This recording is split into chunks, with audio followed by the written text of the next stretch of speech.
Everyone, welcome to Bulvinder live YouTube channel. आज हम discuss करेंगे सीसेट के एग्जाम के बारे में। 2018 के मैथ्स के कुछ इंपॉर्टेंट क्वेश्चन हम यहाँ पे डिस्कस करने वाले हैं। इससे पहले मैंने आपको 2018 के रीजनिंग के क्वेश्चन सीसेट एग्जाम से और 2019 के मैथ रीजनिंग के क्वेश्चन एंड 2020 के मैथ रीजनिंग के क्वेश्चन सीसेट एग्जाम्स के प्रॉपरली यहाँ पे आपको डिस्कस करके प्रोवाइड करवा दिए। अगर आपको नहीं पता तो उनके लिंक के लिए आप इस वीडियो को जरूर देखो और इसके डिस्क्रिप्शन बॉक्स में जाके देखोगे, वहां पर आपको इनके लिंक भी मिल जाएंगे। ठीक है, अदरवाइज आप इस चैनल को ज्वाइन कर लो और आपको सारे के सारे नोटिफिकेशन आ जाएंगे और वहां पे आपको सारी की सारी जो भी मेरी वीडियोस आती हैं वहां पर आपको अपडेटेड फॉर्मेट में मिलती रहेंगी। ठीक है, इसके अलावा अगर मैं बात करूं आपके सीएपीएफ के एग्जाम के बारे में, अगर आप में से कोई बच्चा सीएपीएफ एग्जाम की तैयारी कर रहा है तो इस चैनल के अंदर आपको लास्ट 10 ईयर्स के मैथ एंड रीजनिंग के प्रॉपर सोल्यूशन यहाँ पे मिल जाएंगे। और इसके अलावा भी मैंने यहाँ पर आईबी के कुछ पीवाईक्यू डिस्कस किए हैं, उनके भी आपको यहाँ पे क्वेश्चन आंसर मैथ रीजनिंग के प्रॉपरली मिल जाएंगे। और आने वाले टाइम के अंदर सीसेट की सीरीज हम यहाँ पे कंप्लीट करके फिर कोई और एग्जाम की सीरीज उठाएंगे जिसके अंदर आपके पीवाईक्यू जितने भी हो रहे हैं मैथ रीजनिंग के इंपॉर्टेंट क्वेश्चन है, हाई लेवल है, लो लेवल है, वो सारे के सारे मैं यहाँ पे इस चैनल के अंदर अपलोड करने वाला हूँ। ठीक है, तो सबसे पहले आप इस चैनल को ज्वाइन कर लो, वन बाय वन हम इस क्वेश्चन को डिस्कस करेंगे। और अगर आप इस चैनल के अंदर फर्स्ट टाइम आए हैं तो इस चैनल को ज्वाइन करें और अपने फ्रेंड सर्कल से शेयर जरूर करें। क्लियर, तो स्टार्ट करते हैं बिना टाइम वेस्ट किए हुए। पहला क्वेश्चन हमारे पास यहाँ पे डायगोनल्स के ऊपर भी पूछा जा रहा है कि डायगोनल्स कितने होंगे ऑक्टागन के अंदर। ठीक है, अगर आपको ऑक्टागन के बारे में नहीं पता, ऑक्टागन होता है जो ऐसी फिगर वाला होगा और उसके 8 साइड होंगे। ध्यान रखना, 8 साइड वाले को हम ऑक्टागन बोलते हैं। ये पॉलीगन का पार्ट है। और सी सेट एग्जाम की बात करें तो पॉलीगन आपका इंपॉर्टेंट टॉपिक बन जाता है। पॉलीगन के अपने कुछ फॉर्मेट हैं, फॉर्मूले हैं, उनके अकॉर्डिंग आपके पेपर के अंदर क्वेश्चन पूछे जाते हैं, हर साल पूछे जा रहे हैं। ठीक है, लगभग हर साल हर एग्जाम में। अगर मैं एसएससी की बात करूं वहां पे पूछे जा रहे हैं, सीडीएस एग्जाम की बात करूं वहां पे पूछे जा रहे हैं, और सीएपीएफ एग्जाम करूं वहां पे भी आ रहे हैं, तो सीसेट एग्जाम में भी आ रहे हैं। ठीक है, अगर कभी भी आप ज्योमेट्री स्टार्ट करते हो तो हमेशा पॉलीगन से स्टार्ट करो ताकि आपको पॉलीगन का बेसिक आइडिया हो जाए। क्लियर, तो ऑक्टागन के अगर मैं डायगोनल की बात करूं, आपको मैं सिंपल पूछ लूं कि डायगोनल होता क्या है, तो डायगोनल मैं यहाँ पर बता देता हूं जैसे एक स्क्वायर है। ठीक है, मैं स्टार्ट करने से पहले बता देता हूं कि हम इस क्वेश्चन का आंसर जानकर इतना ही नहीं खत्म करेंगे, जो भी उसका बेसिक होगा डायगोनल का वो मैं आपको वन बाय वन इसके अंदर बताता जाऊंगा। ठीक है, अगर मैं इस क्वेश्चन की बात करूं तो डायगोनल क्या होता है, जो यहाँ पर एक वर्टेक्स दूसरे वर्टेक्स से टच करे विदाउट लाइन, जो हमारी स्क्वायर की लाइन है उससे नहीं, कोई और लाइन से इसको यहाँ पर दूसरे वर्टेक्स को टच करे, उसको हम डायगोनल बोल देते हैं। ठीक है, तो यहाँ पर एक डायगोनल ये हो गया, दूसरा डायगोनल हमारा ये हो गया। हम जिसको क्वाड्रिलेटरल बोल देते हैं, तो क्वाड्रिलेटरल में आपके पास यहाँ पे 2 डायगोनल होंगे। ठीक है, इसके लिए एक फॉर्मूला है हमारे पास यहाँ पर n-3 divide by 2 which is equal to diagonal of any polygon. Clear, diagonal of any polygon, ये आपके पास फॉर्मूला है जो आप याद रखोगे। What is n is a number of side. Quadrilateral के अंदर नंबर ऑफ साइड कितनी होंगी, यहाँ पे 4, तो 4 यहाँ पे मैं फिल कर दूंगा तो आपका उत्तर निकल के आ जाएगा यहाँ पे नंबर ऑफ डायगोनल का 4 यहाँ पे फिल करोगे। 4 में से एक 3 माइनस करेंगे, डिवाइड बाय 2 करेंगे, ये इससे कट जाएगा 2 बार, 2 इंटू 1 करोगे तो आपके पास 2 उत्तर आ जाएगा। 2 इसके अंदर डायगोनल है, वो आपने यहाँ पे देख ली। क्लियर, अब यही फॉर्मूला हम यहाँ पे अप्लाई करने वाले हैं ऑक्टागन के अंदर। n-3 divide by 2, n is equal to 1, n आपके पास होगा नंबर ऑफ साइड, n आपके पास ऑक्टागन के अंदर कितनी साइड होती है, 8 यहाँ पे आप फिल कर दोगे तो आपका आंसर क्या आएगा, 8 divide by 2 which is equal to 4 into 5, ये आपका इसमें यहाँ पे कट जाएगा 4, और ये से 4 से 5 से मल्टीप्लाई करोगे कितना आएगा 20 diagonals are there, that must be answer of a option. ठीक है, ए आपका सही आंसर इसका बन जाएगा। ठीक है, नेक्स्ट क्वेश्चन नंबर 2 के ऊपर चलते हैं। अब ये भी क्वेश्चन काफी इंपॉर्टेंट है और अच्छे ढंग से पूछा गया है। अब इस क्वेश्चन को स्टार्ट करने से पहले सिर्फ आपको एक बेसिक सा मैं बता देता हूँ, थोड़ा बहुत पता होना चाहिए, फिर हम उसके बाद ही इस क्वेश्चन को स्टडी करेंगे। जैसे मैं एक लाइन यहाँ पे ड्रॉ कर लेता हूँ। ठीक है, कोई मैं अपनी मर्जी से यहाँ पे ऐसे लाइन ड्रॉ कर रहा हूँ। ठीक, अगर मैंने लिखा ये ए और ये बी और ये सी, अगर मैं बीसी के पैरेलल एक लाइन और ड्रॉ कर दूं यहाँ पर डी और ई, डी एंड ई यहाँ पर इसके पैरेलल ड्रॉ कर दूं, तो ये मेरे पास यहाँ पर एक सिमिलैरिटी का रूल बना देगी एडीई ट्रायंगल एबीसी का। ये चीज आप रट ही लो। ठीक है, वैसे तो इसका प्रूफ भी मैं आपको बताता हूं, बट अभी के लिए मैं कह रहा हूं सिर्फ आपको पता होना चाहिए कि ये हमारे पास सिमिलर होंगे। ठीक है, और अगर ये सिमिलर हुई तो आपको ये भी पता होना चाहिए AD divide by AB is equal to DE divide by BC, ये हमारे पास पार्ट बी होगा, ध्यान रखना। ठीक है, is equal to AE divide by AC होगा। अगर ये सिमिलर हुई तो ये पार्ट कंफर्म है, ये होगा ही होगा। और अगर मैं इनका किसी का एरिया पूछ लूं, एरिया का क्वेश्चन तो नहीं है वैसे, अगर मैं इनमें से किसी का भी एरिया पूछ लूं, तो अगर ऊपर वाले का अगर मैं एरिया पूछूंगा तो इनमें से कोई भी साइड उठा के उसका स्क्वायर कर दूं, जैसे AD का स्क्वायर कर दो डिवाइड बाय AB का स्क्वायर कर दो, तो बड़े वाले ट्रायंगल का एरिया छोटे वाले ट्रायंगल के एरिया की रेशियो यहाँ पे निकल के आ जाएगी। ठीक है, ये आपको थोड़ा सा पता होना चाहिए। अगर मैं इस क्वेश्चन की बात करूं, क्वेश्चन को पढ़ने का स्टार्ट करते हैं। देखो लिखा हुआ है PD जो होगा वो आपका हाफ ऑफ LD के बराबर है। मैं सिर्फ इस क्वेश्चन को यहाँ पे लिखता हूँ ताकि आपके दिमाग में ये चलना शुरू हो जाए। PD होगा हाफ ऑफ LD, अगर यहाँ पे LD 2 होगा तो PD उसका यहाँ पे 1 होगा। क्लियर? अगर L से लेकर D तक की वैल्यू 2 होगी तो PD मेरे पास 1 होगा।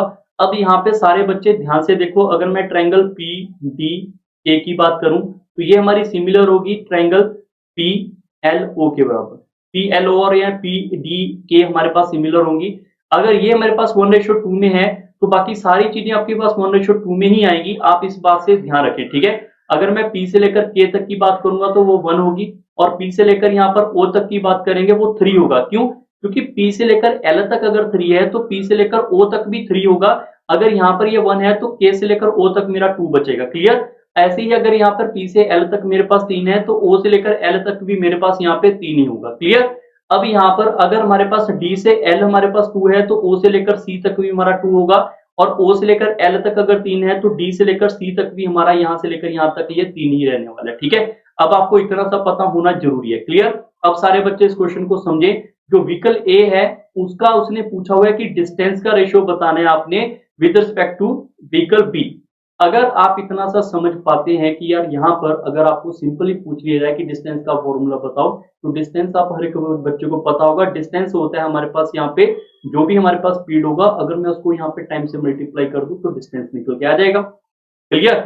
अगर हमारे पास यहाँ पे टाइम कांस्टेंट हुआ, अगर हमारे पास यहाँ पे टाइम कांस्टेंट हुआ तो distance directly proportional to speed निकल के आ जाएगा। क्लियर? ये थोड़ा सा आपको बेसिक पता होना चाहिए। ठीक है, अब यहाँ पर देखो, अगर मैं ट्रायंगल की बात करता हूँ यहाँ पर OLP, अगर मैं ट्रायंगल की बात करता हूँ OLP की, तो अगर इसका एरिया जानना हो, इसका एरिया जानना होगा हाफ इंटू बेस। बेस इसका क्या होगा? O से लेकर L, और O से लेकर L तक की वैल्यू कितनी है? 3, और यहाँ पर लेकर L से लेकर O तक, L से लेकर P तक, L से P भी कितना है? 3।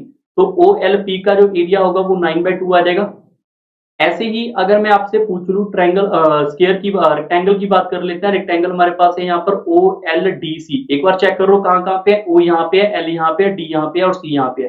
तो इसका एरिया क्या होगा? हर एक बच्चे ने पढ़ा हुआ है लेंथ इनटू ब्रेड्थ। तो यहाँ पे इसकी लेंथ हमारे पास 3 है और इसकी ब्रेड्थ कितनी है? 2 है, तो इसका एरिया कितना होगा? 3 × 2 होगा, ये इसका एरिया हो जाएगा। बस यही आपने ध्यान रखना है, यही आपका आंसर होगा। टाइम इंटरवल के ऊपर यही इसने डिस्टेंस कवर करना है, क्योंकि व्हीकल ए ने हमारे पास ये वाला डिस्टेंस ट्रेवल करना है और व्हीकल बी ने हमारे पास ये वाला डिस्टेंस ट्रेवल करना है। ठीक है, अगर मैं बात करूं इनकी, तो ये हमारे पास व्हीकल ए की बारी है और ये व्हीकल बी की बारी है। अगर दोनों को डिवाइड कर दें, वही उन एग्जामिनर ने रेशियो पूछी हुई है। ठीक है, तो यही हमारे पास डिस्टेंस की रेशियो निकल के आएगी। और 9/2 डिवाइड बाय 6 करोगे, ये कट जाएगा हमारे पास यहाँ पे ट्वाइस टाइम, ये कट जाएगा थ्राइस टाइम, तो 3 ऊपर रहेगा हमारे पास यहाँ पे। बी कितना हो जाएगा? 2 × 2 करोगे यहाँ पे 4, तो 3:4 आपका आंसर हो जाएगा। 3:4 आपका सी ऑप्शन है। सी ऑप्शन आपके इस क्वेश्चन का उत्तर सही है। ठीक है, आप इस क्वेश्चन को एक बार दोबारा समझे। अगर आपको कोई भी डाउट आएगा तो आप डिस्कस करके यहाँ पे मेरे से पूछ भी सकते हैं। कभी भी मेरी लाइव क्लास होगी यहाँ पे थोड़े दिनों में, तो वहां पर आप मेरे से कोई भी डाउट अपना पूछ सकते हैं। ठीक है, अब चलते हैं हमारे यहाँ पे थर्ड क्वेश्चन के ऊपर। एक ट्रेन है 200 मीटर लॉन्ग है जो मूविंग कर रही है at the rate of 40 kilometre per hour. In how many second will it cross a man standing near the railway line. आपको सिर्फ ये पता होना चाहिए, जब भी यहाँ पे ट्रेन जो है किसी यहाँ पर स्टैंडिंग पर्सन को क्रॉस करे, या फिर किसी पोल को, टेलीग्राफ को, पोस्ट को क्रॉस करे, या फिर किसी फ्लैग को क्रॉस करे, तो ट्रेन अपने आप को ही क्रॉस करती है। ये बात आपको याद होनी चाहिए। अगर आपने प्रॉब्लम ट्रेन पढ़ा होगा तो ये लाइन आपने जरूर रीड की होगी। तो मतलब यहाँ पे ट्रेन का जो भी डिस्टेंस होगा और ट्रेन की जो भी स्पीड होगी वही आपका उत्तर होगी। क्यों? क्योंकि अगर ट्रेन यहाँ पर किसी पर्सन को क्रॉस करेगी तो ट्रेन अपने आप को ही क्रॉस करेगी, ये आपको पता होना जरूरी है। ठीक है, अगर मैं बात करूं यहाँ पे ट्रेन की लंबाई की, तो वो कितनी है? 200 मीटर। पर्सन का डिस्टेंस तो निग्लिजिबल हो जाएगा एज कंपेयर टू ट्रेन, तो हम नहीं लिखेंगे उसको। डिवाइड बाय ट्रेन की स्पीड, ट्रेन की स्पीड कितनी है हमारे पास? 40 किलोमीटर पर आवर। और यहाँ पर आपको समझना पड़ेगा ये मीटर में है और ये किलोमीटर पर आवर में है, तो इसको यहाँ पे 5/18 मुझे मल्टीप्लाई करना पड़ेगा ताकि ये मीटर पर सेकंड में कन्वर्ट हो जाए। 5/18 होता है आपके पास मीटर पर सेकंड में कन्वर्जन करने के लिए। ठीक है, ये आपकी जीरो यहाँ पे कट जाएंगे और ये आपस में कट जाएगा 5 टाइम, और 5 आपका इससे कट जाएगा, मीटर से मीटर कट जाएगा, 18 का ऊपर चला जाएगा, सेकंड ऊपर चला जाएगा, तो आंसर क्या आएगा यहाँ पे? 18 सेकंड। और यही इस क्वेश्चन का सही उत्तर है, option number D. Clear? Question number 4 के ऊपर चलते हैं। यहाँ पे अब ये भी इंपॉर्टेंट क्वेश्चन है आपके डीआई के इंटरलिंक करते हुए पूछे गए क्वेश्चन है, आप एक बार पढ़ें। देखो जब भी डीआई का क्वेश्चन आएगा तो आपको सारा कुछ नहीं पढ़ना होता, सिर्फ आपको ग्राफ पढ़ना आना चाहिए। जैसे ये देख रखा है हमारे पास यहाँ पे थाउजेंड ऑफ टन के बारे में, इधर को कहानी दे रखी है हमारे पास, और ये कॉयल के बारे में दे रखा है और डॉलर लिखा हुआ है कि 320 रुपए का 1 टन होगा, ठीक है। ये आपको जजमेंट ही करनी आनी चाहिए थोड़ी बहुत, ठीक है। अगर नहीं कर सकते इतना तो आपको ये पढ़ना पड़ेगा, क्लियर। आपको यहाँ पे स्क्रैप और शीट के बारे में लिखा हुआ मिल रहा है, ठीक है। अब सीधा हमारे पास क्वेश्चन यहाँ पे आता है by how much bear in thousand of ton, मतलब थाउजेंड ऑफ टन में है तो कन्वर्ट नहीं करना। Did the import of a sheet, sheet कौन है यहाँ पर, ये जो आपके पास सेकंड वाला है, मतलब ये सेकंड वाला क्वेश्चन, ठीक है। Sheet steel exceed the import of the coil, coil कौन सा है, ये पहले वाला, ठीक है, जो एम्प्टी वाला है, उससे कितना यहाँ पर इसका ज्यादा हो रहा है, एक्सीड हो रहा है पहले 3 महीने के अंदर, ये आपसे पूछा हुआ है, ठीक है। आप सारे बच्चे सिंपली देखो, अगर मैं आपको सिंपली 1 बाय 1 बताऊंगा तो भी आप आंसर कर सकते हैं, अदरवाइज आप डायरेक्ट भी आंसर कर सकते हैं। कैसे, जैसे मैं देखूं यहाँ पर शीट जो है ये कॉइल से कितनी बड़ी दिख रही है, ये हमारे पास शीट वाला है, शीट वाला यहाँ पे 40 है, कॉइल वाला यहाँ पे 30 है, तो शीट वाला यहाँ पे कितना आपके पास ज्यादा दिख रहा है, 10, तो हम 10 लिख लेंगे साइड में, ठीक है। यहाँ पे दूसरे साल में चले जाओ, फरवरी में के अंदर, फेब के अंदर, आपको दिख रहा होगा यहाँ पर ये कितना आ रहा है 37, और ये हमारे पास कितना आ रहा है, यहाँ पर आसपास आ रहा है, इसके अंदर ये आएगा 31, ठीक है। तो इन दोनों का डिफरेंस कितना आ रहा है 6, तो इसमें यहाँ पर शीट वाला फिर से 6 नंबर जा रहा है, ठीक है। थर्ड वाले मार्च में चले जाओ, मार्च के अंदर आप चेक करोगे यहाँ से लेकर यहाँ तक जो है हमारे पास जो है ये शीट आ रहा है 36, और यहाँ से आप चेक कर लो, इसको ऐसे पैरेलल थोड़ा सा ड्रॉ करना पड़ेगा, ठीक है। पैरेलल ड्रॉ करोगे यहाँ पर आएगा, ये हमारे पास जो आएगा ये आएगा 33, ये कितना नंबर ज्यादा होगा यहाँ पे 3, तो यहाँ पे शीट 3 ज्यादा है, तो कितना टोटल नंबर ज्यादा दिख रहा है 19, तो 19 टन है, यहाँ पर ज्यादा होगा, 19 टन ही आएगा, थाउजेंड ऑफ टन आएगा, ठीक है। ये आपका डायरेक्ट आंसर आ जाएगा, क्लियर। अदरवाइज आप इसको ऐसे भी लिख सकते हैं, जो शीट है हमारे पास यहाँ पे जनवरी की, तो जनवरी की शीट कितनी यहाँ पे 40, मैं यहाँ पे लिख देता हूँ, शीट ऑफ स्टील कितनी दे रखी है यहाँ पर, ये 40 प्लस आप फिर इसकी डायरेक्ट ऐड कर लो, यहाँ पर ये वाला पार्ट कितना आएगा, देखो यहाँ पर ये आपके पास 36, तो यहाँ पर आएगा ना इसके लिए, तो 36 एक नंबर ऊपर है, ये 37 है, और नेक्स्ट में 36 है, क्लियर। फिर कॉइल वाले को आप अलग ऐड कर लो, कॉइल वाले को चेक करोगे यहाँ पे कितना आ रहा है, यहाँ पे 30, नेक्स्ट वाले के अंदर कितना आ रहा है 30 से थोड़ा सा ज्यादा है, मतलब यहाँ पे 31 होगा, और ये वाला हमारे पास यहाँ पे देखो 33 है, यहाँ पर एक दो नंबर 32 से ज्यादा है, तो यहाँ पर ये 32 होगा। तो इन सभी को ऐड करके इनमें से जब आप माइनस, यहाँ पे सॉरी 33 होगा, ठीक है, 32 से ऊपर है, जब आप इनको इनमें से माइनस करोगे आंसर आपका फिर से कितना आ जाएगा 19, मतलब आपका सी ऑप्शन फिर से टिक जाएगा यहाँ पे, क्लियर। आई होप सब बच्चों को ये वाला पार्ट समझ आ चुका है। नेक्स्ट क्वेश्चन के ऊपर चलता है, क्वेश्चन नंबर 5 की। ये भी क्वेश्चन काफी अच्छे ढंग से पूछा हुआ है, उन्होंने पूछा हुआ है कि यहाँ पर शीट स्टील बताओ, यहाँ पर इंपोर्ट ओवर ऑल द 6, ठीक है। अगर मैं शीट की बात करूं, ये देखो यहाँ पे 40 होगा, यहाँ पे हमारे पास कितना है, यहाँ पर आपको चेक करना है 36 से ऊपर है, यहाँ पर 37 है, यहाँ पर हम आप इसको चेक करो यार, 36 हमारे पास यहाँ पे आएगा, 36 यहाँ पे होगा, यहाँ पे भी 36 होगा, और इसको यहाँ पे चेक करके देखो, आपको थोड़ा सा वर्बली तो आपको ऐसे क्लिक करना पड़ेगा कि इसके आसपास आ रहा है यहाँ पे, तो लगभग लगभग ये हमारे पास 34 होगा, और ये भी हमारे पास 34 होगा, क्लियर। तो उसने क्या पूछा है, approximate total value in dollar of steel, sheet steel imported over the 6 month, तो सभी को हमें ऐड करना पड़ेगा। आप सभी को यहाँ पे ऐड करके देख लो, यहाँ पर 0 है, 7 है, 7 को यहाँ पे ऐड करोगे 7, 7 एंड 6 13, 13 एंड 6 हमारे पास कितना हो जाएगा 19, 19 and 4 23, 23 and 4 27, 7 is there and 2 is carry and this is a 6, 2 and 4 6, 6 और 3 कितना हो जाएगा 9, 9 और 3 12, 12 और 3 15 और 3 18 और 3 21, ठीक है। तो ये आएगा मेरे पास 217, यहाँ पे 1000 ऑफ टन, 217,000 ऑफ टन दे रखे हैं, किसकी बात हो रही है, शीट की। आप हर एक बच्चे को पता होगा कि यहाँ पर एक यहाँ पे टनेज के लिए, 1000 टनेज के लिए उसको $256 देने पड़ते हैं, और 217,000 टनेज के लिए उसको कितना देने पड़ेंगे, 256 मल्टीप्लाई बाय 217, ठीक है। जब आप इसको मल्टीप्लाई करोगे, ये आपका लगभग लगभग आंसर आपका सी के आसपास आ जाएगा, आप इसको मल्टीप्लाई करके देखना, तो सी ऑप्शन आपका आंसर बन जाएगा। क्लियर होगी कहानी।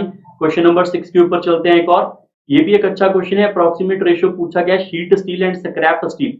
यहाँ पर ये हमारे पास शीट स्टील है, ये हमारे पास स्क्रैप स्टील है। इंपोर्ट फर्स्ट 3 इयर्स के अंदर बताना है कि इनकी रेशियो क्या होगी, ठीक है, पहले 3 साल के अंदर।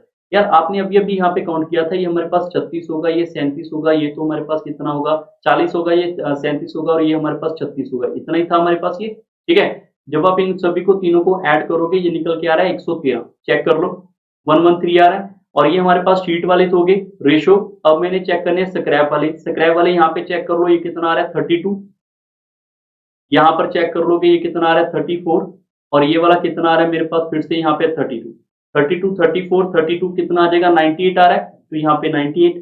आप सिंपली इसको देख लो, ये अप्रोक्सीमेट में चेक कर लो, इसको कट करोगे 1:1 तो नहीं आ रहा, 1 से थोड़ा सा ज्यादा होगा, ये 1.2 के आसपास होगा, तो आपके ऑप्शन यहाँ पे ये दिख रहा है। अगर आपको नहीं पता लगा सर 1.2 करेक्ट क्या होगा, आप देखो 1.4 तो नहीं हो सकता, क्योंकि 1.4 का मतलब है 98 का हाफ तक, इसका हाफ करोगे कितना आएगा 49, 49 के आसपास थोड़ा ऐड हो रहा है ये, तो बहुत थोड़ा हो रहा है, तो बहुत थोड़ा हो रहा है, तो ये ऑप्शन ठीक है, बी ऑप्शन आपका आंसर लगभग बन जाएगा। ठीक है, आई होप आपको ये 3 क्वेश्चन जो है डीआई के यहाँ पे समझ आ चुके होंगे। ठीक है, अब यहाँ पर हमारे पास x की वैल्यू जो है वो -3 से -1 है, और y की वैल्यू -1 से 1 है। ठीक है, तो x square minus y square की जो वैल्यू है वो कहाँ से कहाँ तक हो सकती है। ठीक है, जब भी ये भी एक अच्छा क्वेश्चन पूछा गया था सी सेट एग्जाम के अंदर, एक बार वीडियो को पॉज करके आप खुद ट्राई करके देखो कि आपका आंसर आ पा रहा है। ठीक है, जब भी मैं ऐसा कहता हूँ आप इसको जरूर ट्राई किया करो, क्योंकि ये अलग ही ढंग का क्वेश्चन है, काफी बच्चे इसको गलत भी करते हैं। ठीक है, मैं आपको गलती भी बताऊंगा इसके अंदर क्या होती है बच्चों से, और कई बार होता है कि पेपर के अंदर थोड़ा सा हम प्रेशर फील करते हैं ऐसा कि हमारे जो क्वेश्चन आता होगा वो भी हम कई बार गड़बड़ कर सकते हैं। ठीक है, तो ये बात आप ध्यान रखना। ठीक है, x के जो है हमारे पास -3 से यहाँ पर -1 है, तो मैं यहाँ पे लिख सकता हूँ x हमारे पास -3 से लेकर यहाँ पर -1 है, और जो y है हमारे पास वो यहाँ पर -1 से 1 है, जो y है हमारे पास -1 से +1 है। ठीक है, अब यहाँ पर कुछ नहीं है तो +1 होगा। क्लियर, तो हमें इसके बारे में नहीं, x square minus y square के बारे में पूछा जा रहा है कि x square minus y square के बारे में बताओ, इसका मान कहां से कहां तक हो सकता है। क्लियर, देखो इस क्वेश्चन को सिंप्लीफाई करने के लिए हमें एक चीज समझ आनी पड़ेगी, इसका मतलब क्या होता है। इसका मतलब ये होता है x अगर -3 से -1 है, इसका मतलब क्या होगा, x की वैल्यू अगर यहाँ पे -3 से -1 है, इसका मतलब है बीच में -2 भी रहा होगा। सिर्फ ये x की वैल्यू रह सकती है, या इसके बीच वाले पॉइंटों वाले नंबर रह सकते हैं। अगर मैं y की बात करूं, y -1 से +1 तक है, इसका मतलब है इसके बीच कहीं ना कहीं यहाँ पे 0 भी आएगा और कहीं ना कहीं यहाँ पर 1 रहा होगा। क्लियर है, अगर मैं आपको बोल दूं कि यार x का स्क्वायर बताओ, x का स्क्वायर बताओ क्या होगा, तो आप -3 का स्क्वायर करके 9 ले लोगे, और यहाँ पे -1 का स्क्वायर करके 1 ले सकते हो। और अगर मैं आपको बोल दूं कि ऐसे आप y का स्क्वायर बताओ, -1 का जब स्क्वायर करोगे 1 आ जाएगा, और 1 का स्क्वायर करेंगे 1 आ जाएगा। क्लियर, ये हमारे पास यहाँ पे y स्क्वायर आ गया। क्लियर, बट एक चीज आप सिंपली बताओ, जब मैंने y की वैल्यू रखी तो मुझे एक चीज क्लियर है ना कि 0 से लेकर 1 तक तो आएगा ही आएगा, तो y स्क्वायर का मिनिमा क्या होगा, 0 होगा, मैक्सिमा 1 होगा। ये बात आपने यहाँ पे ध्यान से समझनी थी। क्लियर, ये इंपॉर्टेंट है। और x स्क्वायर की बात करें तो x स्क्वायर का मिनिमा 1 होगा, मैक्सिमा यहाँ पे 9 होगा, क्या यही होगा, ये भी यहाँ पे गलत हो गया, क्योंकि x स्क्वायर जो है हमें पता है -3 से लेकर यहाँ पे -1 है, बीच में यहाँ पे देखो 0 तो नहीं आया होगा, अगर ये 0 नहीं आएगा तो हम 1 और 9 के बीच में रहेंगे, ये बात आपने प्रॉपर्ली ध्यान रखनी है। क्लियर, अब यहाँ पर आपको यहाँ पर यही वैल्यू अप्लाई करनी है। अगर मैं बोल दूं x का स्क्वायर, तो यहाँ पर आप इसका स्क्वायर करोगे, यहाँ पर x का स्क्वायर तो इसका स्क्वायर करोगे कितना हो जाएगा 9, ऐसे ही जब इसका स्क्वायर करोगे कितना हो जाएगा 1, ऐसे ही y का स्क्वायर करोगे तो यहाँ पे क्या आएगा, यहाँ पे 1, और ऐसे इसका स्क्वायर करोगे यहाँ पे आएगा 1। अगर मैं यहाँ पर x का स्क्वायर चाहता हूँ यहाँ पे मिनिमम, तो मिनिमम में x कितना आएगा, यहाँ पे 1 आएगा, और यहाँ पे y स्क्वायर चाहे ये वाला 1 उठाओ या ये वाला 1 उठाओ, तो हम इसी का यहाँ पर 1 ले लेंगे। क्लियर, इसी का 1 ले लेंगे यहाँ पर, तो इसमें कोई भी आएगा तो ये 0 हो जाएगा। ऐसे जब मैं इसका मैक्सिमा चेक करूंगा, मैक्सिमम के अंदर देखो ये मान मेरे पास यहाँ पे 0 आना चाहिए। अब यहाँ पर एक दो बच्चों की फिर से क्वेरी बनेगी, क्योंकि ये दिमाग में चलेगा कि सर हम ऐसा भी तो कर सकते हैं कि एक्समा मिनिमा तो उठा लिया हमने यहाँ पे 1,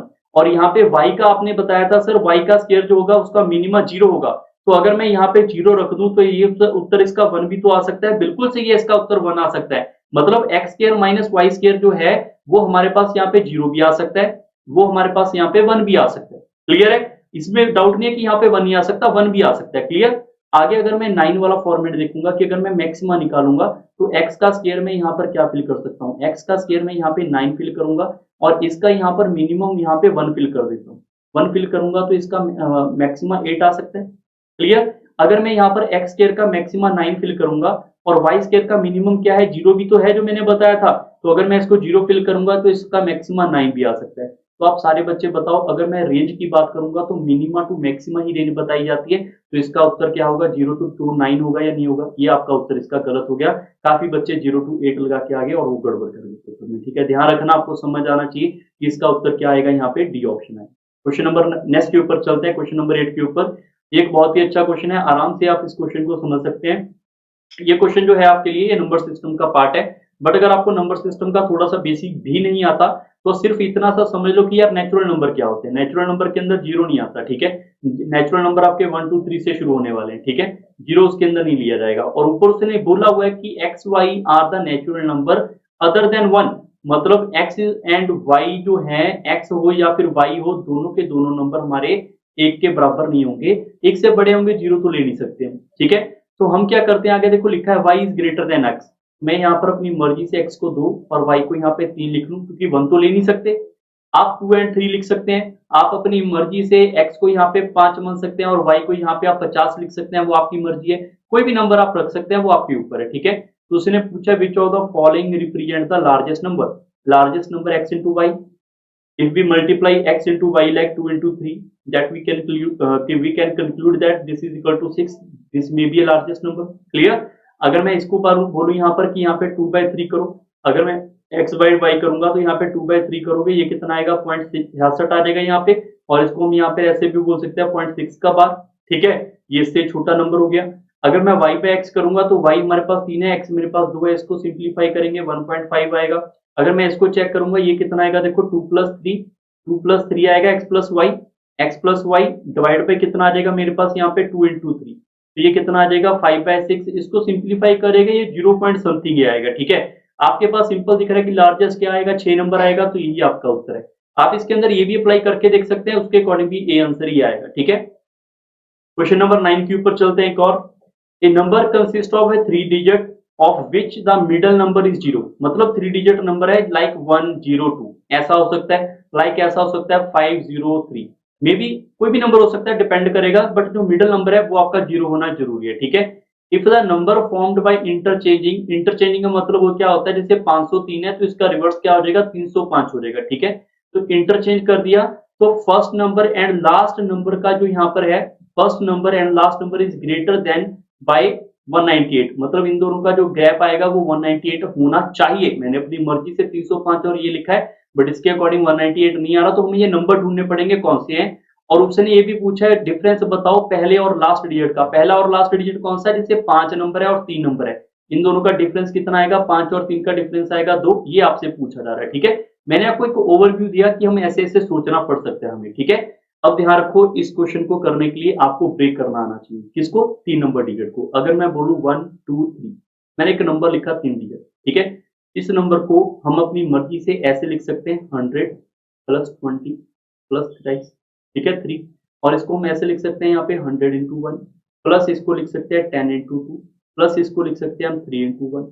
क्लियर है। अगर मैं यहाँ पर बात करूं अपनी मर्जी से, अगर मैं x को 1 को x, y को यहाँ पे 2 और z को यहाँ पे 3 मान लूं, तो ये नंबर मेरा कैसा लिखा जा सकता है, इसी नंबर को हम ऐसे लिख सकते हैं ना, यहाँ पे 100x plus 10 of y plus यहाँ पे हमारे पास यहाँ पे 3 into 1 लिखने की जरूरत नहीं, यही 3 हमारा z है तो z लिख लेंगे, ठीक है।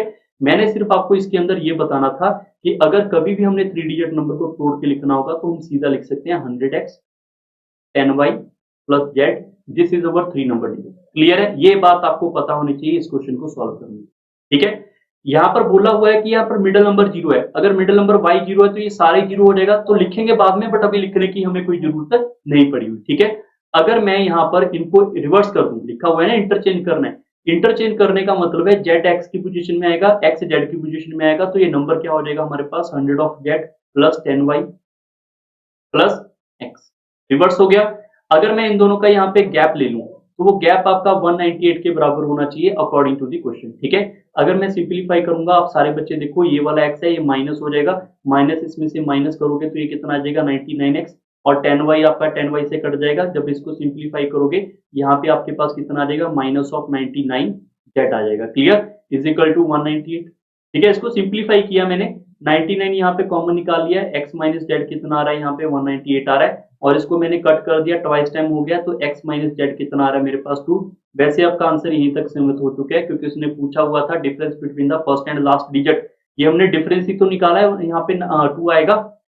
क्लियर होगी ना बात, आपको आई होप समझ आ चुका होगा। बट फिर भी अगर आपको चाहिए कि सर नहीं हमें ये नहीं, हमें यहाँ पे नंबर भी चाहिए, ठीक है, तो नंबर भी हम फाइंड कर सकते हैं, बट अभी मुझे लग रहा है कि इसका आंसर ही आ चुका है, तो हमें सॉल्व करने की जरूरत नहीं पड़ी, ठीक है। आप नंबर सॉल्व करना, 3 के आसपास आएगा, 300 के अप्रॉक्स, ठीक है। नेक्स्ट क्वेश्चन आपके पास ये 10 नंबर आ चुके हैं। ये भी एक इंपॉर्टेंट क्वेश्चन है और ये थोड़ा सा इंटरेस्टिंग क्वेश्चन बन जाएगा अगर आप इसको अपने ढंग से करने की कोशिश करोगे, ठीक है। While writing all the number from 700 to 1000, how many numbers occur in which the digit at the 100 place? मैं आपको एक बात बता देता हूँ, जैसे मैंने लिखा यहाँ पर 712, ठीक है। यहाँ पर जो 100 प्लेस होगा वो 100 प्लेस क्या होगा, 7 होगा। 7 is a 100 place is greater than the digit at the 10th place. 10th place is what? 10th place is that point 7. 1 is a 10th place. Clear? And the digit at the 10th place is greater than the unit digit. Unit digit is what? Unit digit is 2. पहले आपको ये पता होना चाहिए unit digit क्या होता है, 10th digit क्या होता है। मैंने अभी करवाया भी था ये, और ये 100 डिजिट होता है, ये आपको पता होना चाहिए, ठीक है। और यहाँ पर आपसे ये पूछा जा रहा है कि ऐसे वाले यहाँ पर कितने नंबर बनेंगे, how many numbers occur in the digit at the 100 place is greater then the digit at the 10th place and the 10th place is greater than the unit place। ये आपसे पूछ लिया जा रहा है। क्लियर होगी कहानी? अब देखो ये क्वेश्चन आपको सोचकर ही समझना पड़ेगा, नहीं तो ये क्वेश्चन आपका थोड़ा सा नहीं थोड़ा ज्यादा लेंथी भी हो सकता है। तो वीडियो को पॉज करके इस क्वेश्चन को आप ट्राई करके देखो आपका आंसर क्या है। आई होप सबने ट्राई करके देख लिया होगा। अभी देखो इस क्वेश्चन को समझने का प्रोसेस करते हैं। पहली बात तो आपको ये पता है कि 700 से लेकर हमने आगे जाना है। 700 नंबर तो काउंट ही नहीं करेंगे इसके अंदर, क्यों नहीं काउंट करेंगे 700? आपको यहाँ पे सिंपल एक बात चेक करनी है कि 700 को हम यहाँ पे काउंट नहीं कर सकते। 700 को काउंट इसलिए नहीं करेंगे क्योंकि 7 तो आपका जो यहाँ पर 10th डिजिट है उससे तो ग्रेटर हो ही चुका है। ये कंडीशन तो सेटिस्फाई कर ही लिया उसने, बट ये वाली कंडीशन सेटिस्फाई नहीं की, इसलिए 700 हम काउंट नहीं करेंगे। क्लियर है कहानी? तो फिर इसके आगे वाला नंबर कौन सा काउंट करेंगे यहाँ पे? 701 वो भी गलत है, 702 वो भी गलत है। हम ऐसे वाला कोई भी नंबर यहाँ पे काउंट नहीं कर पाएंगे, ठीक है। तो बट आगे जाकर मुझे एक चीज पता चलेगी, इसके इसमें से कोई नंबर नहीं आएगा। इसके आगे जाकर एक चीज पता चलेगी कि 710, क्या ये नंबर आपका ये कंडीशन को सेटिस्फाई करेगा? आप सारे बच्चे चेक करो। 7 जो आपके पास 100 प्लेस में है, 100 प्लेस में जो भी नंबर है वो 10th प्लेस से ग्रेटर है, ये ठीक लिखा हुआ है। ऊपर से 10th प्लेस के अंदर जो भी नंबर है 1 है वो यूनिट डिजिट से ग्रेटर है, यूनिट डिजिट 0 से ग्रेटर है, तो ये एक नंबर काउंट हो जाएगा यहाँ पे। क्लियर? अब इसके आगे वाला नंबर क्या होगा? इसके आगे वाला नंबर होगा 711, बट वो आपका काउंट नहीं होगा। क्यों? क्योंकि 1 और 1 तो बराबर हो गए, हमें तो ग्रेटर चाहिए था यूनिट डिजिट से। 712 number, 7 is greater then 10th digit, ये तो ठीक है, but 10th digit is not greater than unit digit, ये भी नंबर नहीं चाहिए। तो इससे आगे कोई नंबर नहीं बनेगा। फिर इसके आगे वाले नंबर कौन से बनेंगे? इसके आगे वाले नंबर बनेंगे 7, 2 और 0 वाले, ठीक है। फिर इसके आगे वाला नंबर बनेगा 721, बट इसके आगे 722, फिर आएगा 723, बट ये नंबर आपके काउंट नहीं होंगे। क्यों नहीं होंगे? क्योंकि ये हमारे सेटिस्फाई नहीं कर पा रहे इस इक्वेशन को, इस फॉर्मेट को, ठीक है। बट ये नंबर तो सेटिस्फाई कर रहे हैं ना, 7 आपका 10th से ग्रेटर है, 10th आपका यूनिट डिजिट से ग्रेटर है, ये भी आपका इससे ग्रेटर है, इससे ग्रेटर बन रहा है, ठीक है, ये भी ठीक है। अब ये हमारे आगे कोई भी नहीं कर पाएगा। फिर आप इसको आगे लेकर जाओगे 731, ऐसे आप चेक कर लो 732, ऐसे आप चेक कर लो 733, ठीक है। आपके पास ये भी कंडीशन यहाँ पे फॉलो नहीं कर पाएंगे। क्लियर है? इसके अंदर भी आपके पास यहाँ पर एक दो ही कंडीशन यहाँ पे एक नंबर और रहेगा 730, ठीक है। यहाँ पर आपके पास नंबर यहाँ पे ये बन जाएंगे, ये कंडीशन यहाँ पे फॉलो नहीं होगी, यहाँ पे 3 नंबर फॉलो होंगे, ठीक है। उसके आगे चलोगे 741, 740, फिर आपके पास आ जाएगा 741, फिर आएगा 742, 743 और 744 से ये काउंटिंग नहीं होगा, ठीक है। उसके आगे आएगा 750, ये भी काउंट होगा, 751 ये भी काउंट होगा, 752 भी काउंट होगा, 753, 754 और 755 ये काउंट नहीं होगा। इससे आगे कोई भी नहीं बन पाएगा, ठीक है। इसके आगे आपके पास 760 वाला भी काउंट होगा, 61 वाला भी काउंट होगा, 62 वाला भी होगा, 63 वाला भी होगा और 64 वाला भी होगा, ठीक है। ये 65 वाला भी होगा और आगे 66 वाला काउंट नहीं होगा, उसको नहीं लिखेंगे। बट इसके आगे जाएंगे तो क्या होगा? इसके आगे नंबर आया मेरे पास यहाँ पे 770, ये भी काउंट नहीं होगा क्योंकि ये 100 डिजिट 10th डिजिट से ग्रेटर नहीं हो रहा। और इसके आगे वाला कोई नंबर आपका 780, 790 कोई नंबर आपका काउंट नहीं होगा। तो यहाँ पर मुझे एक चीज समझ में आ रही है कि कितने नंबर काउंट हो रहे हैं, ध्यान रखना, एक बार में समझ आना चाहिए। यहाँ पर एक यहाँ पे निकल के आया, मैं इसको यहाँ पे लिख लेता हूँ, और 2 नंबर यहाँ पे निकल के आ रहे हैं, 3 नंबर हमारे पास यहाँ पे निकल के आ रहे हैं, 4 नंबर हमारे पास यहाँ पे निकल के आ रहे हैं, और यहाँ पे आपके पास 5 नंबर यहाँ पे निकल के आ रहे हैं, और आगे 6 नंबर हमारे पास यहाँ पे निकल के आ रहे हैं, ठीक है।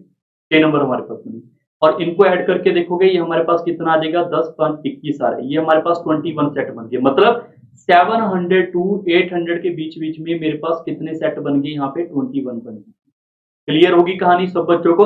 ऐसे ही जब मैं यहाँ पर 800 से लेकर 900 तक लेकर जाऊंगा, जैसे हमारे पास 7-7 जीरो वाला कैंसिल हुआ ना, उस कंडीशन में 8-7 जीरो वाला काउंट होगा, बट उस कंडीशन में 8-8 जीरो वाला कैंसिल होगा। मतलब एक लाइन हमारी और जुड़ जाएगी, मतलब 7-6 तक तो ठीक है, इसके आगे हमारा एक नंबर इसके अंदर और जुड़ जाएगा, वो होगा 7 नंबर, क्योंकि इसके अंदर 7 नंबर आ पाएंगे। 7 और ऐड करोगे तो इसके अंदर 28 नंबर ऐसे होंगे जो ये कंडीशन फुलफिल करेंगे। और अगर मैं 900 से लेकर यहाँ पे 1000 तक लेकर आऊंगा, तो 8 इसके अंदर और ऐड कर दोगे, 28 और 8 36, तो 36 नंबर और हो पाएंगे। 36 ये, 28 ये, 21 ये, तो टोटल नंबर कितने हो जाएंगे? 85। ये इस क्वेश्चन का सही उत्तर होगा। क्लियर है कहानी? आई होप सब बच्चों को ये क्वेश्चन समझ आया होगा। यार ये क्वेश्चन बहुत दिमाग खराब कर रहा है, नो ऐसा नहीं है। ये क्वेश्चन पेपर के अंदर आएगा, तो आप एक बार इसको पढ़ के जाओगे, पढ़ लोगे, तो ऐसे वाले क्वेश्चन आपके अपने आप ही होने पड़ेंगे। आपको कोई यहाँ पर फॉर्मूले सीखने की जरूरत नहीं पड़ेगी इसके, ठीक है? छोटी सी अप्रोच को समझोगे, आंसर आ जाएंगे। क्लियर? अब चलते हैं नेक्स्ट क्वेश्चन के ऊपर। ये वाला एक बुक सेलर है, उसने यहाँ पर ए नंबर ऑफ यहाँ पे ज्योग्राफी टेक्स्ट बुक जो उसने सेल कर दिए at the rate of A rupees x. आप एक बात समझ के चलो, मान लो मैंने यहाँ पर एक प्राइस, मेरे पास यहाँ पे टोटल 2 बुक्स हैं, ठीक है? मेरे पास 2 किताब है, और मैंने एक का प्राइस रखा हुआ है 10 रुपए की एक बुक है, 10 रुपए की एक बुक है, ठीक है? तो मैं कितने रुपए बाय कर सकता हूँ, कितने रुपए का सेल कर सकता हूँ टोटल? एक बुक मेरे पास यहाँ पर 2 बुक्स हैं, एक बुक का प्राइस ये है, तो दोनों को सेल करेंगे 20 रुपए आ जाएगा मेरे पास पॉकेट में। तो अगर ये 20 रुपए का कहानी आया तो कहाँ से आया? ये मल्टीप्लाई करने के बाद ही आ रहा है। तो बस इस कहानी को आपको समझना पड़ेगा। अगर मैं यहाँ पर ए नंबर ऑफ बुक्स को एक्स पर बुक के हिसाब से बेचूंगा, तो मेरे पास यहाँ से पैसे कितने जनरेट होंगे? Number of book multiply by price होगा, जो भी बताया था। तो यहाँ पे हमारे पास प्राइस कितना आ जाएगा? ए एक्स आ जाएगा डायरेक्ट। क्लियर? प्लस यहाँ पर हम देखेंगे, यहाँ पर ये वाला हमारे पास फिर से देखो ए प्लस 2 बुक्स, हमारे पास अनदर बुक्स है यहाँ पे, और वो हिस्ट्री की है, उसको मैंने एक्स प्लस 2 के अकॉर्डिंग बेच दिया। तो इसका प्राइस कितना आएगा मेरे पास? यहाँ पर number of books into price आ जाएगा मेरे पास ये वाला, ठीक है? आगे देखेंगे, यहाँ पर a minus 2 number of book है हमारे पास मैथमेटिक्स की। तो मैथमेटिक्स की बुक्स कितनी है? a minus 2। उसके लिए मेरे पास रेट कितना है यहाँ पर? x माइनस 2 का। तो उसको मैंने x माइनस 2 के अकॉर्डिंग बेच दिया, तो मेरे पास पैसे कितने आएंगे टोटल? उसने पूछा कि टोटल सेल कितने का हुआ रुपीस के अंदर। टोटल सेल तो ये हुआ, ये हुआ और ये हुआ, तीनों को ऐड कर देंगे, टोटल सेल निकल के आ जाएगा यहाँ पे, ठीक है? अब सभी यहाँ पे मल्टीप्लाई करके सिंप्लीफाई कर लो। ए एक्स ऐसे ही रहेगा, ए पहले एक्स से मल्टीप्लाई होगा, यहाँ पर ए एक्स आएगा, फिर ए आपका 2 से मल्टीप्लाई होगा, 2 ए आएगा, 2 इंटू एक्स होगा, यहाँ पे 2 एक्स होगा, 2 इंटू 2 होगा, यहाँ पे 4 आएगा, प्लस ए इंटू एक्स से मल्टीप्लाई होगा, ए एक्स आएगा, माइनस 2 ए आएगा, माइनस 2 एक्स आएगा, माइनस माइनस प्लस 4 आ जाएगा, ठीक है? अब यहाँ पे जो भी आपको सिंप्लीफाई लग रहा है, आप उसको सिंप्लीफाई करो और आपका आंसर आ जाएगा। जैसे ए एक्स देखो, 1 2 3, 3 बार ए एक्स आ रहा है, इसको लिख लो। यहाँ पे 2a और ये 2a कैंसिल हो गया, 2x और 2x कैंसिल हो गया, और ये हमारे पास 4 एंड 4 कितना हो रहा है? 8। इनको ऐड करके 8 लिख लो, तो मतलब इतना प्राइस रहा होगा। ये आपका ऑप्शन नंबर आ गया B, B will be the right. Clear? बहुत आसानी से इस क्वेश्चन को समझा जा सकता है, ठीक है? क्वेश्चन नंबर 12 के ऊपर चलते हैं। ये भी एक इंटरेस्टिंग क्वेश्चन है। सारे बच्चे एक बार वीडियो को पॉज करके इस क्वेश्चन को भी ट्राई करके देखो, बहुत इंटरेस्टिंग क्वेश्चन, आपको मजा आ जाएगा ऐसे वाले क्वेश्चन को समझ के और सॉल्व करके। क्लियर? एक बार वीडियो को पॉज करके आप खुद ट्राई करो, ये प्रोबेबिलिटी का आपके लिए अच्छा क्वेश्चन। आई होप सबने ये क्वेश्चन ट्राई करके देख लिया होगा। इस क्वेश्चन को अच्छे ढंग से समझते हैं यहाँ पे। आई होप हमने क्वेश्चन जरूर पढ़ लिया होगा, ठीक है? वीडियो को पॉज करके आप एटलीस्ट क्वेश्चन जरूर पढ़ लिया करो, ठीक है? यहाँ पे लिखा हुआ है 15 हमारे पास यहाँ पे रेड बॉल है, 20 हमारे पास ब्लैक बॉल है, और यहाँ पर हर एक बॉल के अंदर यहाँ पे नंबरिंग हो रहा है, या तो 1 हो रहा है, यहाँ पे 2 हो रहा है, यहाँ पे 3 हो रहा है, ठीक है? 20% of red balls are number as a 1, 40% of them as a number of a 3। आप एक चीज समझ के देखो, अगर मैं यहाँ पे रेड बॉल की बात करूँ, ठीक है? रेड बॉल की बात करें तो यहाँ पर एक नंबर वाले कितने हैं? यहाँ पे 20%। एक नंबर वाले कितने हैं? यहाँ पे 20% लिखा हुआ है, ठीक है? ये लिखा हुआ है कंडीशन के अंदर। और यहाँ पे 40% वाले कौन है? यहाँ पे 3 नंबर। तो यहाँ पर मैं ऐसे बोल सकता हूँ 3 के लिए मेरे पास यहाँ पे 40% है। फिर टोटल कितना हो गया? 20 एंड 40 कितना हो गया हमारे पास? 60%। 60% के अंदर नंबरिंग 1 एंड 3 है, तो बाकी जो 2 नंबर बच गया वो हमारे पास यहाँ पे 40% नहीं होंगे। ऐसा क्यों? क्योंकि जो टोटल हमारे पास होगा परसेंटेज के अंदर, वो हमेशा 100% होता है। ये बात आप सब बच्चों को पता होनी चाहिए, ठीक है? आगे अगर मैं चलूं, यहाँ पे सिमिलरली द ब्लैक बॉल है, उसके अंदर 45% है नंबर 2 के लिए। मतलब अगर मैं यहाँ पे ब्लैक बॉल की बात करूं, तो उसके अंदर अगर 2 नंबर है, तो उसके लिए मेरे पास यहाँ पे 45% का यूसेज हो रहा है। आगे लिखा हुआ है 30% हो रहा है 3 नंबर के लिए। 3 नंबर के लिए यहाँ पे कितना हो रहा है? यहाँ पे 30% हो रहा है। तो यहाँ पर 1 नंबर के लिए कितना होगा? अगर 45 और 30 को ऐड करोगे 75, ये अपने आप में ब्लैक जो होगा 100% होगा। 75 यहाँ पे हो गया, 75 के अंदर अगर 25% ऐड करोगे तो मेरे पास ब्लैक आ जाएगा, क्योंकि ये अपने आप के अंदर यहाँ पे 100% बनता है, ठीक है। अब बॉय ने क्या किया, यहाँ पे एक रैंडमली बॉल पिक किया है और उसने यहाँ पर एक बार जीतना है, और वो तभी जीत पाएगा अगर वो रेड बॉल में से यहाँ पे 3 नंबर ले सकता है। रेड बॉल यहाँ पे कितनी, आप सारे बच्चे चेक कर लो, और इसको 2 बार आपको क्वेश्चन को इसलिए मैं पढ़ने को बोलता हूँ ताकि इसके अंदर जो गलतियां हैं वो आप यहाँ पे ना कर पाए, ठीक है, ताकि आप ज्यादा से ज्यादा चीजों को समझ पाए, ठीक है। अगर प्रोबेबिलिटी आपको नहीं पता, प्रोबेबिलिटी होती है favourable case divide by total case, ठीक है।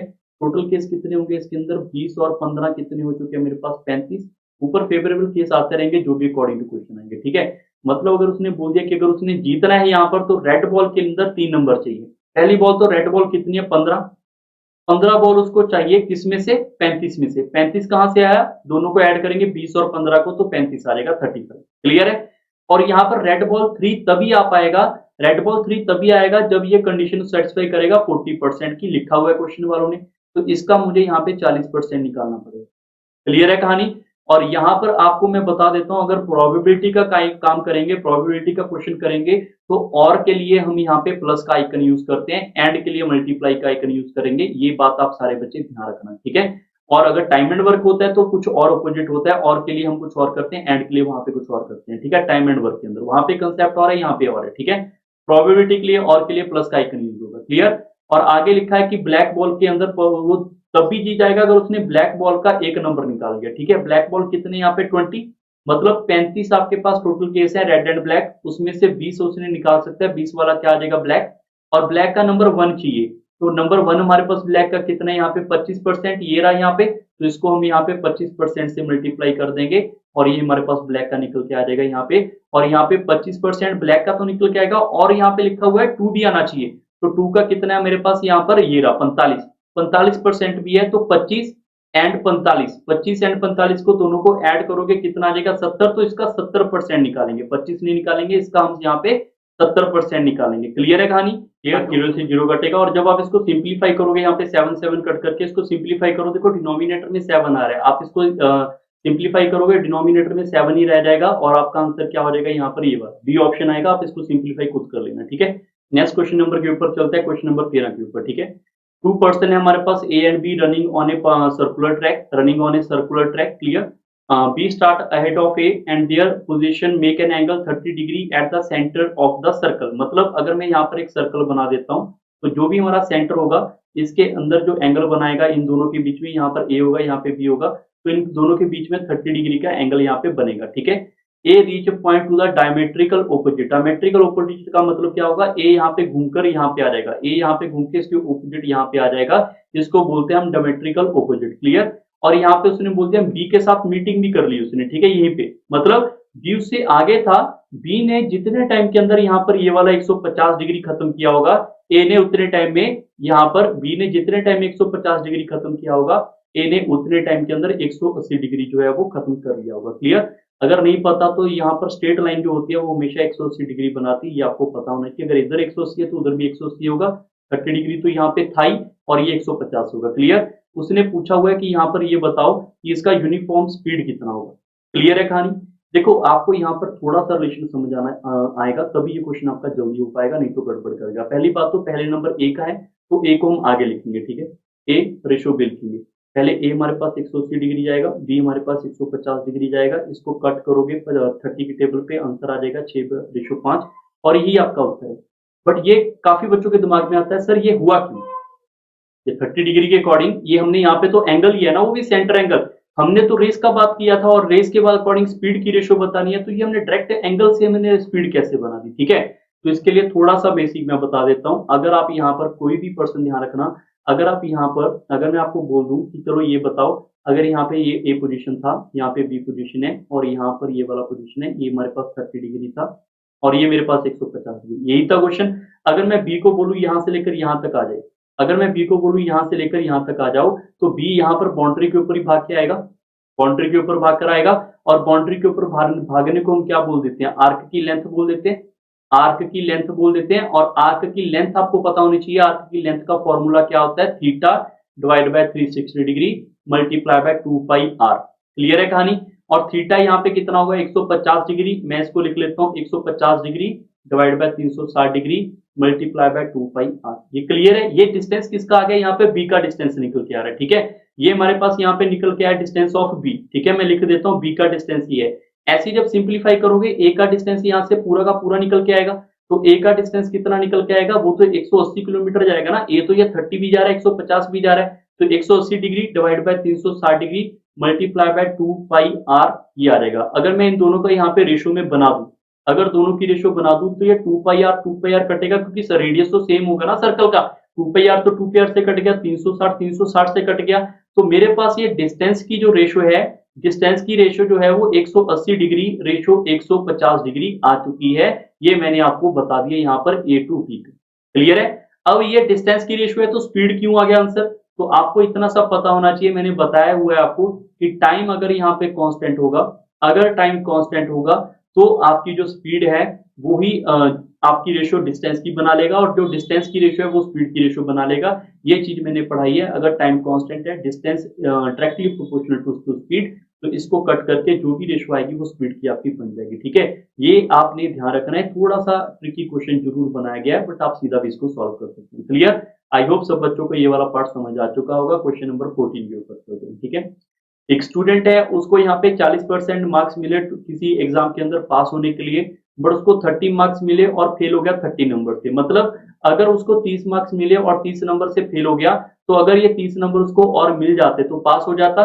और पासिंग मार्क्स है किसके बराबर? 40% के बराबर। तो हम ऐसे बोल सकते हैं कि 1% किसके बराबर होगा? इन दोनों को ऐड करोगे, 60 डिवाइड बाय 40 कर देंगे तो आ जाएगा 1%। आपने बस एक चीज को याद रखना है, जो मैक्सिमम होता है वो हर क्वेश्चन में 100% होता है। तो यहाँ पे इसका 100% कितना होगा? 100% के लिए 60/40 मल्टीप्लाई बाय 100 कर देंगे। सिर्फ यूनिटरी मेथड लगाना था और कुछ नहीं। यहाँ पर ये इससे कट जाएगा, यहाँ पर ये थ्राइस टाइम, ये ट्वाइस टाइम, और ये इससे कट जाएगा 50 इंटू 3 करोगे 150 नंबर होंगे मैक्सिमम मार्क्स। ये आपका आंसर आ गया C option. Clear? Question number 15 के ऊपर चलते हैं। 19 boy turn out for a play. Out of these 11 are wearing hockey shirts. मतलब यहाँ पर जो हॉकी वाले शर्ट हैं वो कितने? 11। ठीक है, और यहाँ पे 14 wearing hockey pant. Okay, hockey के जो पैंट पहने हुए हैं वो कितने? Total 14. There is no boy without shirt and pant. Okay, what is the uniform of the number of the boys wearing full of the uniform? Clear? आप सारे बच्चे ध्यान रखना।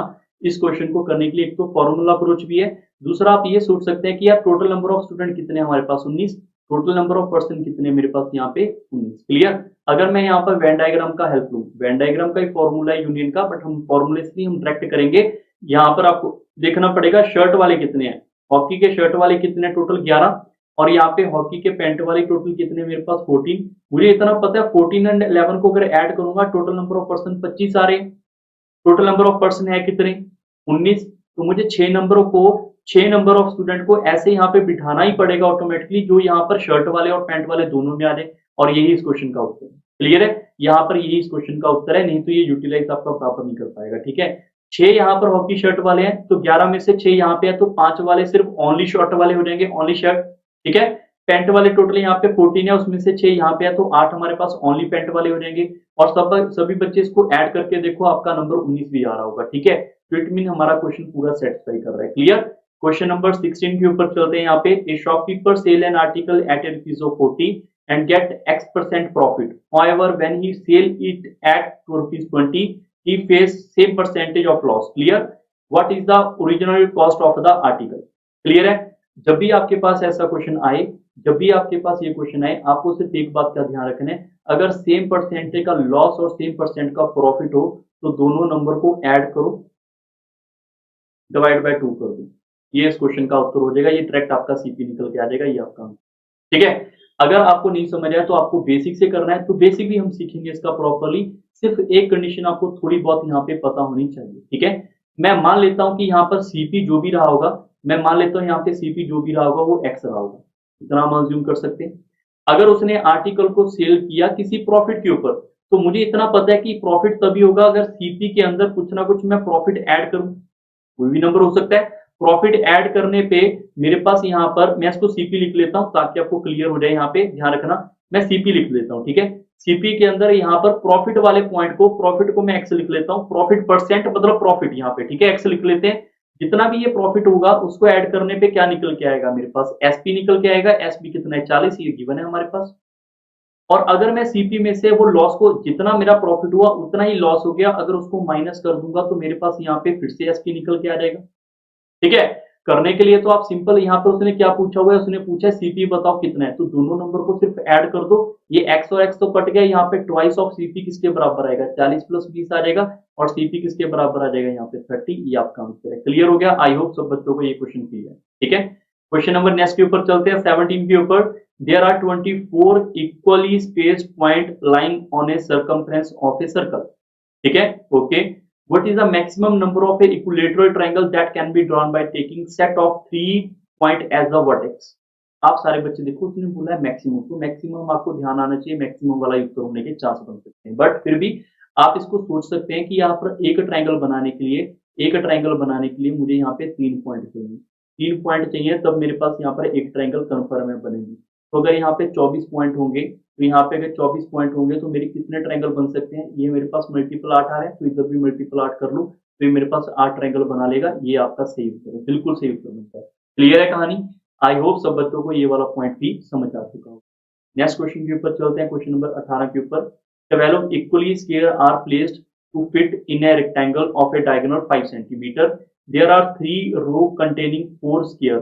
ठीक है, आपको समझना पड़ेगा यहाँ पे इस क्वेश्चन को भी अच्छे ढंग से। No gaps are left between the adjacent sphere.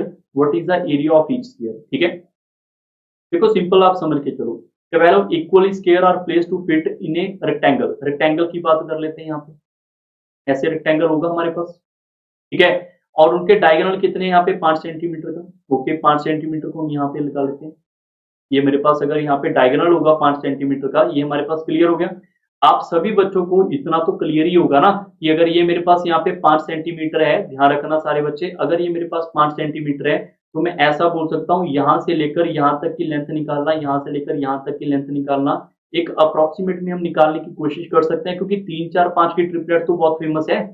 3 4 5, अगर ये 5 है तो ये 3 4 5 हो जाएगा। क्लियर? और उसने देखो देयर आर 3 रो, यहाँ पे 3 रो है, एक रो यहाँ पर हो गया, दूसरा ये 3 रो और 4 कॉलम बनेंगे, 1 2 3 4। मान के चलना ये सारे स्क्वायर है, क्योंकि 12 स्क्वायर भी बन गए और रो भी 3 है और कॉलम भी 4 बन गए। ठीक है, और यहाँ पे आपके पास टोटल 12 स्क्वायर है। उसने पूछा कि कोई गैप नहीं है बीच में, और एक स्क्वायर का यहाँ पर एरिया बताओ क्या होगा।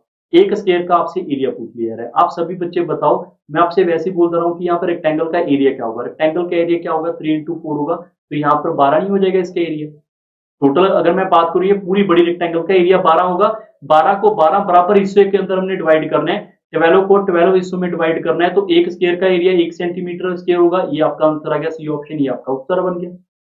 क्लियर हुआ? क्वेश्चन हम कैसे जजमेंट से भी कर सकते हैं, कुछ क्वेश्चन एग्जाम के अंदर सीधे सीधे भी आ सकते हैं, उसको हम हैंडल कर सकते हैं। ठीक है, एक बार वीडियो को पॉज करके, इसका एक और अप्रोच है, वो भी आप ट्राई करके देखो, वो मैं आपको अभी बताता हूं। पहले आप एक बार वीडियो को पॉज करो और खुद ट्राई करके देखो उस क्वेश्चन का उत्तर क्या हो सकता है आपके अकॉर्डिंग। आई होप आप सबने ट्राई करके देख लिया होगा। अभी देखो इस क्वेश्चन को एक और तरीके से कर सकते हैं हम। हमें इतना तो पता चल गया कि इसकी शेप कुछ ऐसे बनने वाली है। ठीक है, मेरी शेप यहाँ पे ठीक ठाक बनेगी। आप अपनी कॉपी पेन के ऊपर जहाँ पे बैठे हो, आप इसको ट्राई जरूर करके देखो कि शेप आपकी कुछ ऐसी बनेगी। ठीक है, बराबर ही बराबर बना के चलोगे तो आपका आंसर बहुत अच्छे से आपको समझ आ जाएगा। क्लियर? आप सभी बच्चे से देखो, ये 12 स्क्वायर है। अगर ये 12 स्क्वायर है तो यहाँ से लेकर यहाँ तक का मैं x मान ले लूं, यहाँ से लेकर यहाँ तक की वैल्यू x ले लें, और ये भी मेरे पास ऊपर वाली वैल्यू की भी क्या बन के आ जाएगी, यहाँ पर ये भी x बन के आ जाएगी। अगर ये x होगी, यहाँ पर भी x, और यहाँ पे भी x, और यहाँ पे भी x, यहाँ पे भी x, तो नीचे वाला पूरा पार्ट मेरे पास यहाँ पे 4x बन के आ जाएगा। क्लियर है? और अगर यहाँ पे x होगा, यहाँ पे क्योंकि सारे बराबर है, तो यहाँ से लेकर ये वाली साइड कितनी आ जाएगी मेरे पास, ये x बन के। और उसका डायगोनल हमारे पास ऑलरेडी गिवन था। अगर ये डायगोनल गिवन था, डायगोनल कितना हमारे पास है, 5 गिवन है। तो क्या मैं पाइथागोरस लगा सकता हूँ एबीसी के अंदर, एबीसीडी, एबीडी के अंदर, एबीडी के अंदर पाइथागोरस लगाओगे क्या आएगा, 5 का square is equal to 3x का स्क्वायर प्लस 4x का स्क्वायर। ठीक है, जब आप सिंप्लीफाई करोगे यहाँ पे, ये कितना आ जाएगा मेरे पास 25, और ये कितना आ जाएगा हमारे पास 9x का स्क्वायर, ये कितना आएगा 16, यहाँ पे 16x का स्क्वायर, और इसको सिंप्लीफाई करोगे 25 से 25 कट जाएगा, x का स्क्वायर 1 आएगा, x का स्क्वायर 1 आएगा, x भी 1 आएगा, मतलब साइड भी 1 है, और x का स्क्वायर एरिया होता है, क्योंकि अगर मैंने यहाँ पर स्क्वायर की बात की हो तो स्क्वायर का एरिया पूछा हुआ है, तो x का स्क्वायर ही तो करना है, x का स्क्वायर करेंगे तो 1 आएगा ना हमारा आंसर यहाँ पे, क्योंकि स्क्वायर का एरिया तो ये होता है। हम ऐसे भी इस क्वेश्चन को सॉल्व कर सकते हैं। क्लियर? क्वेश्चन नंबर 19 के ऊपर चलते हैं। यहाँ पर ये भी एक अच्छा क्वेश्चन है। देखो ये डायग्राम से काफी बच्चे कई बार घबरा जाते हैं कि ये क्वेश्चन पता नहीं क्या होगा। सिंपली आप ट्राई करके देखो, आपका आंसर यहाँ पे बन जाएगा। ठीक है, आप यहाँ पे देखो यहाँ पे स्पोर्ट्स मीट है। Winner stand compromising three wooden block. Okay, यहाँ पे हमारे पास 3 यहाँ पे वुडन ब्लॉक है in the following form. There are 6 different colour available to choose from, and each of 3 wooden block is to be painted such that no row of two of them has same color. Okay, in how many different ways. Okay, यहाँ पे देखो different way पूछा हुआ है और यहाँ पे repeat भी नहीं करना कलर। टोटल कलर कितने हमारे पास यहाँ पे 6, 6 के 6 कलर हम यहाँ पे से कोई भी फिल कर सकते हैं। 6 में से हम कोई भी यहाँ पे फिल कर सकते हैं। जब हमने एक कलर यहाँ पे फिल कर दिया तो यहाँ पे 5 कलर बच गए, 5 में से कोई भी फिल कर सकते हैं। 5 में से जब एक कलर फिक्स हो गया तो बचे कितने, 4, 4 यहाँ पे कोई भी फिल कर सकते हैं। तो 6 इंटू 5 इंटू 4 ये हमारे पास पॉसिबल वे हो सकते हैं। तो टोटल पॉसिबल वे कितने होंगे, 120। ये इस क्वेश्चन का सही। ठीक है, परमुटेशन का क्वेश्चन है, काफी आसान तरीके से विदाउट फॉर्मूले हम कर सकते हैं। क्लियर।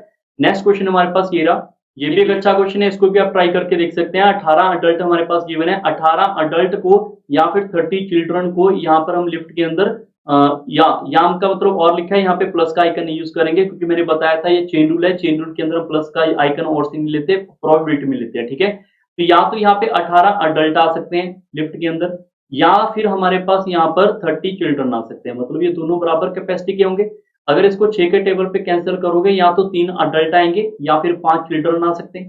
ठीक है, आगे क्वेश्चन वालों ने दे दिया कि 12 अडल्ट तो मैंने रख लिए, बताओ और कितने चिल्ड्रन इनके साथ में रख के लिफ्ट को फिल कर सकूं। ठीक है, तो आपको पता है टोटल 18 अडल्ट आ सकते हैं, जिसमें से 12 अडल्ट तो फिल कर दिए। तो और कितने अडल्ट आ सकते थे, 6 अडल्ट और आ सकते थे। आप सभी बच्चे बताओ, अगर 3 अडल्ट यहाँ पे 5 चिल्ड्रन के बराबर है तो 6 अडल्ट इसका मल्टीपल ऑफ 2 है, तो इसका मल्टीपल ऑफ 2 10 चिल्ड्रन के बराबर होगा। तो मतलब 12 अडल्ट के साथ 10 चिल्ड्रन को फिल कर दो या 6 अडल्ट को फिल कर दो, बात एक ही है। उसने चिल्ड्रन पूछा है तो आपका उत्तर कितना हो जाएगा यहाँ पे 10। ये आपका आंसर यहाँ पे सही बन जाएगा। क्लियर। क्वेश्चन नंबर 22 के ऊपर चलते हैं। एक पर्सन है, उसने यहाँ पे रेफ्रिजरेटर बाय किया है 22800 का विद 12.5% इंटरेस्ट। ओके, अगर आपको नहीं पता 12.5 जब भी देखोगे तो इसका फ्रैक्शन वैल्यू याद कर लेना 1/8। जैसे आपको सबको पता होगा 50% क्या होता है हमारे पास यहाँ पे 1/2 होता है। 50 को अगर मैं यहाँ पे 4 से डिवाइड कर दूं ये बन जाएगा, इसको भी आप 4 से डिवाइड करोगे ये बन जाएगा। ठीक है, ये आप याद भी रख सकते हैं। क्लियर। और अगर उसने बोल दिया कंपाउंडेड ईयरली है, at the end of the first year he paid this value. Okay, at the end of the second year he paid this value. Okay, how much pay at the end of the third year to clear the debt. Okay, जब आपके पास ऐसा question आएगा, देखो आपको समझ के करना पड़ेगा, तभी आप इस क्वेश्चन को ढंग से इजीली ढंग से कर पाओगे। अगर मैं पहले साल की बात करूं 22800, तो पहले साल तो इसका इतना इंटरेस्ट देना ही पड़ेगा, मतलब इसको 1/8 को इंटरेस्ट देना पड़ेगा। अब इसका यहाँ पर 1/8 आपको निकालना भी पड़ेगा। ये आपके पास यहाँ पे देखो 2 टाइम्स चला जाएगा, तो यहाँ पे 16 पे कट जाएगा। यहाँ पे कितना आएगा 68 आपका 8 टाइम चला जाएगा 64, यहाँ पे 40 आ जाएगा, ये 5 टाइम और 0 टाइम। क्लियर। हमारे पास दूसरे साल वैल्यू इतनी हो जानी चाहिए थी, बट हुआ क्या, यहाँ पर हुआ क्या, जो वैल्यू थी उसमें से उसने यहाँ पर ये वाले पैसे वापस कर दिए। कौन से पैसे वापस कर दिए, यहाँ पर ध्यान रखना 8650 वाले पैसे वापस कर दिए। तो कितना आ जाएगा यहाँ पे 000, 25 में से 8 कम करेंगे 17 आ जाएगा। क्लियर। तो दूसरे साल क्या हुआ, 17,000 में से उसको फिर से इंटरेस्ट देना पड़ा। कितना इंटरेस्ट देना पड़ा, 1/8 का, 1/8 का उसको यहाँ पर फिर से इंटरेस्ट जो है वो देना पड़ा। ठीक है, अब इसका 1/8 आप निकाल के यहाँ पे ऐड कर लो, कितने टाइम चला जाएगा 2 1, यहाँ पर आगे क्या आएगा हमारे पास यहाँ पे 2 0। क्लियर। जब आप ये इंटरेस्ट दोगे तो यहाँ पर कितना आ जाएगा 52191 आ जाएगा, और फिर उसने यहाँ पर ये वाले पैसे वापस कर दिए 9121 वाले, ये उसने पैसे वापस कर दिए। कितने पैसे बच गए उसके पास, यहाँ पे 10,000 बच गया। उसके बाद उसको फिर से इसका 1/8 का इंटरेस्ट देना पड़ा। इसका 1/8 करोगे कितना आएगा, यहाँ पे 1125 आ जाएगा। तो तीसरे साल उसको ये अमाउंट वापस करनी है, तभी उसका यहाँ पे क्लियर हो पाएगा डेप्ट वगैरह। तो आपका आंसर क्या हो जाएगा यहाँ पे डी ऑप्शन, क्योंकि यही वैल्यू आपकी डी में दिखाई जा रही है। क्लियर है कहानी। ये आपका कंपाउंड इंटरेस्ट का क्वेश्चन है, इजीली आप इसको डन कर सकते हैं। ठीक है, ये भी एक अच्छा क्वेश्चन हमारे लास्ट क्वेश्चन है हमारा, ये भी काफी अच्छा क्वेश्चन पूछा गया था। अगर x माइनस वाई हमारे पास यहाँ पर 8 हुआ तो इनमें से कौन कौन सी कंडीशन जो है वो ट्रू होनी चाहिए। ठीक है, उसने बोल दिया कि दोनों के दोनों जो है पॉजिटिव होने चाहिए। तो आप चेक करके देखो, अगर मैं x को यहाँ पे अपनी मर्जी से 5 रखूं और y को अपनी मर्जी से -3 रखूंगा तो क्या 8 नहीं बन पाएगा क्या। आप यहाँ पे चेक करो, यहाँ पर ये 5 रखा और यहाँ पर मैंने दूसरे नंबर को माइनस में रख दिया तो ये 8 बन गया। यहाँ पर 5 प्लस 3 हमारे पास 8 बन चुका है, तो इसका मतलब y हमारा नेगेटिव भी हो सकता है, कंफर्म नहीं है कि हमेशा पॉजिटिव रहेगा, ठीक है। मस्ट पॉजिटिव होना जरूरी नहीं है, कैन बी पॉसिबल हो सकता है कि पॉसिबिलिटी हो सकती है, डिपेंड करेगा, ठीक है। बट ये मस्ट नहीं होना चाहिए था, इसकी वजह से आपका कंडीशन पहले वाला गलत हो गया, ठीक है। दूसरा कंडीशन है, अगर हमारे पास यहाँ पर x हमारे पास यहाँ पर अगर पॉजिटिव हुआ, अगर x हमारे पास यहाँ पे पॉजिटिव नंबर हुआ, तो y हमेशा नेगेटिव होना जरूरी है, y हमेशा नेगेटिव होना जरूरी है। ये मस्ट फिट से लिखा आ गया, तो बस मस्ट नहीं होना चाहिए था, ये गलती होने वाला है, बट फिर भी हम चेक कर लेते हैं, ठीक है। x को अगर मैं यहाँ पे 10 रखूं और y को 2 रख दूं, मतलब अगर x को 10 रखूंगा, y को मैं यहाँ पे 2 रखूंगा, दोनों के दोनों मैं पॉजिटिव ले लेता हूँ, नेगेटिव नहीं लेता, तो तब भी तो 8 बन रहा है हमारे पास यहाँ पे। इसकी मतलब ये जरूरी नहीं है कि नेगेटिव हो, पॉजिटिव से आंसर भी आ रहा है, ये भी गलत है, क्योंकि मस्ट नहीं होना चाहिए, ठीक है। अब थर्ड स्टेटमेंट के ऊपर चलते हैं, ये दोनों हमारी गलत हो चुकी हैं। थर्ड स्टेटमेंट है, if x is a negative y must be positive. आप सारे बच्चे एक चीज समझ के देखो, अगर मैं यहाँ पर इसको लिखूं कि x को नेगेटिव, ठीक है, x को अपनी मर्जी से मैं नेगेटिव मान लेता हूँ -3, y को मैं अपनी मर्जी से पॉजिटिव मान लेता हूँ, यहाँ पर पॉजिटिव, यहाँ पर माइनस रहेगा। मैं अपनी y को यहाँ पर अपनी मर्जी से पॉजिटिव मान लेता हूँ, तो ये 8 तो बन ही नहीं पा रहा, ठीक है। अगर यहाँ पे मैं x को यहाँ पर अपनी मर्जी से नेगेटिव ले लूं, y को मेरे पास यहाँ पर अपनी मर्जी से यहाँ पे 5 ले लूं पॉजिटिव, तो हमारा 8 तो बन ही नहीं पा रहा, ठीक है। दैट इज टोटली रॉन्ग, तो ये भी स्टेटमेंट ट्रू नहीं है, तो ऑप्शन नंबर आपका सही क्या होगा, डी ऑप्शन इस क्वेश्चन का सही बन जाएगा। क्लियर। अगर आप चाहते हैं इस क्वेश्चन का सही उत्तर होता, तो यहाँ पर आप ये बोल सकते हैं कि y must be A negative number.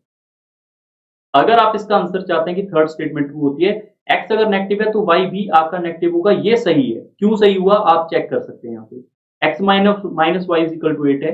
अगर मैं यहाँ पर x की वैल्यू उठाऊंगा, यहाँ पर क्या हो जाएगा, यहाँ पे 8 प्लस वाई हो जाएगा। क्लियर। अगर मेरे यहाँ पास x नेगेटिव होगा तो y भी नेगेटिव होगा। आप सारे बच्चे एक बार इसको ढंग से खुद ट्राई करके देखें, क्योंकि अगर मैंने x को नेगेटिव -1 -2 -3 कोई भी नंबर फिल कर सकते हैं, ठीक है, एनी नंबर, मैं -1 फिल करूंगा तो मेरे पास 8 प्लस वाई आएगा, और ये 8 इधर आके माइनस हो जाएगा यहाँ पर, तो आप देखोगे यहाँ पर y मेरे पास ऑलवेज माइनस है, ठीक है। अगर यहाँ पर मैं -2 रखूंगा तब भी माइनस में आएगा, मतलब अगर x नेगेटिव हुआ तो y भी नेगेटिव होता, तो ये ट्रू हो जाता आपका उस कंडीशन में। बट अभी कंडीशन में यहाँ पे पॉजिटिव आ गया, इसकी वजह से ये स्टेटमेंट आपकी यहाँ पे गलत हो रही है, और इसकी वजह से आपका स्टेटमेंट ऑप्शन नंबर डी आ जाएगा। क्लियर। आई होप सबको ये वाले क्वेश्चन अच्छे लगे होंगे, इंटरेस्टिंग क्वेश्चन थे। जल्दी मिलेंगे यहाँ पे 2017 के एग्जाम के बारे में, तब तक आप वीडियो को लाइक एंड शेयर करो, और अपने फ्रेंड सर्कल को ये चैनल के बारे में जरूर बताओ, ठीक है। मिलेंगे नेक्स्ट सेशन के अंदर।